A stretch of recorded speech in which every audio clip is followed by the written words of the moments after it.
Chicken पोपटी. आता दरवर्षीप्रमाणे आपण आजही पोपटी बनवणार आहोत. म्हणजे लास्ट इयर पण पोपटी बनवली आणि ती खूप व्हायरल झाली होती. तर पुन्हा एकदा आपण तीच रेसिपी बनवतोय आणि एक नंबर अशी रेसिपी होणार आहे. आज रेसिपी बनवत आपले राजभाऊ आणि राजभाऊंसोबत आज आपण फार्म हाऊसवरती केळीच्या पानांसोबत मस्त पोपटी बनवणार आहोत आणि काय काय प्रोसेस आहे सगळी आपण बघणार आहोत. इथे जवळजवळ आम्ही 1.5 किलो चिकन घेतोय आणि हा 1.5 किलो चिकनला मॅरिनेशन करण्यासाठी अद्रक लसूणची पेस्ट वगैरे ॲड करणार आहोत. इथे हळद, मिरची मसाला, थोडासा तिखट मसाला म्हणजे जो आपला लाल तिखट असतो तो, काश्मीरी मिरची पावडर, खडा मसाला पावडर, थोडी धनिया पावडर, हे सगळे मसाले ॲड करून थोडासा आगरी मसाला टाकला आहे. हे सगळे मसाले ॲड करून मिक्स करून घेतो आहे आणि हे मिक्स करून मॅरिनेट करत घेतो आहे. इथे काय या चिकनला मॅरिनेट करून आपल्याला ठेवायचं आहे. इथे चवीनुसार मीठही टाकलं याच्यामध्ये. ते टाकल्यानंतर आता आपल्याला शेंगा घेतल्या तर त्या शेंगांमध्ये ना खूप सारे प्रकार येतात. याच्यामध्ये वाळाच्या शेंगा असतात, पावटा असतो, आम्ही मटरही ॲड करतो. तुम्हाला हवेत ते शेंगा तुम्ही याच्यामध्ये ॲड करू शकता. शेंगा काय ते वाळाच्या शेंगा थंडीमध्ये गरम असतात त्या हिशोबाने त्यांनाही थोडं मॅरिनेशन करण्यासाठी मीठ टाकतो आहे, थोडंसं लाल तिखट टाकतो आहे, थोडीशी हळद टाकतो आहे, थोडी धनिया पावडर टाकतो आहे. हे सगळं टाकून थोडासा चाटही मसाला टाकणार आहेत.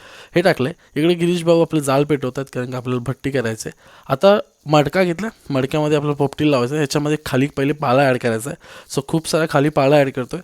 ह्याच्या पालामध्ये पण एक प्रकार असा आहे की तुम्ही कोणताही प्रकारचा पाला यूज करू शकता जो खाऊ शकता किंवा खाण्यासारखा असतो. त्याच्यामध्ये तुम्हाला स्मेल हवा असेल, जो स्मेल पाहिजे त्या स्मेलचा पाला तुम्ही टाकू शकता.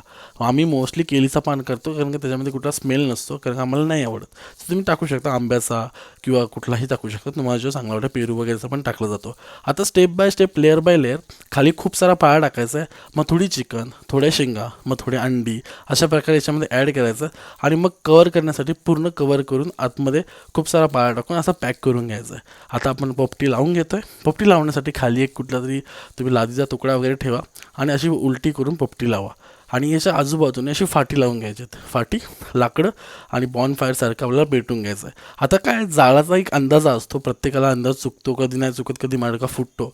ही रीत आपल्याला तुम्हाला 3-4 वेळा करायला लागेल ट्रिक, तेव्हा तुम्हाला जाऊन समजेल पोपटी कशी बनवली जाते. आता आम्हीही जेव्हा पहिल्यांदा करायचो तेव्हा कधी मडका फुटायचा, कधी करपून जायचं, तसं काही घडायचं. सो थोडा जालाचा असा अंदाज घ्यायचा की कडक आणि एक 30-40 मिनटं जाला ठेवायला लागते. त्यानंतर अशी पोपटी तयार होते. मग अलगद गरम गरम आपली पोपटी साईडला काढून घ्यायची असते. साईडला काढून खाली केळीची पानं टाकलेत आणि आता पोपटी खोलायला लावली आहे.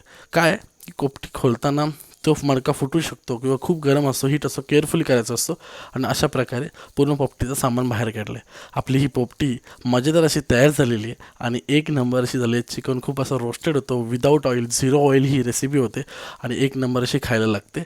याच्या रेसिपीमध्ये राजभाऊनी पूर्ण व्हॉइस ओव्हर केलं होतं, पण काही कारणास्तव तो व्हॉइस ओव्हर गेला आणि राहून गेल्या सगळ्या गोष्टी.